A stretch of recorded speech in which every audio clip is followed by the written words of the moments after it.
প্রাণী সম্পদ বিকাশ দপ্তরের উদ্যোগে ৬৭ জন চাকুরি প্রত্যাশীদের নিয়োগপত্র বিতরণ করা হয় আজ।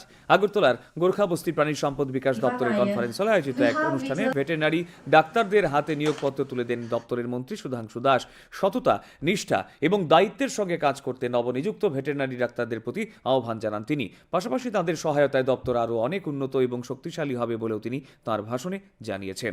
এই অনুষ্ঠানে বক্তব্য রাখেন দপ্তরের সচিব দীপা নায়ার, অধিকর্তা নীরজ কুমার চঞ্চল প্রমুখ। you will act এই যে জ্ঞান, বুদ্ধি, বাণী মানে সবকিছু এটা কিন্তু বইয়ের পাতার মধ্যেই থাকে, বইয়ের মধ্যে সীমাবদ্ধ। যতক্ষণ পর্যন্ত না এগুলিকে আমরা আমাদের জীবনের চলার পথে অ্যাপ্লাই করব, ততক্ষণ কিন্তু এগুলি মূল্যহীন, ভ্যালুলেস। তো স্বাভাবিক কারণে আমাদের ডিপার্টমেন্টের ইমেজ, এআরডিটি ডিপার্টমেন্টের ইমেজ ডিপেন্ড করবে আপনার লিডারশিপের উপর। আপনি যদি ওই জায়গাতে ভালো লিডারশিপ দিতে পারেন তাহলে ওই জায়গাটা ভালো। আপনি যদি ভালো লিডারশিপ দিতে না পারেন, ভালোভাবে সেটাকে ম্যানেজ করতে না পারেন, তাহলে ওই জায়গাতে কিন্তু আমাদের ডিপার্টমেন্টের বদনাম বেরোতে পারে।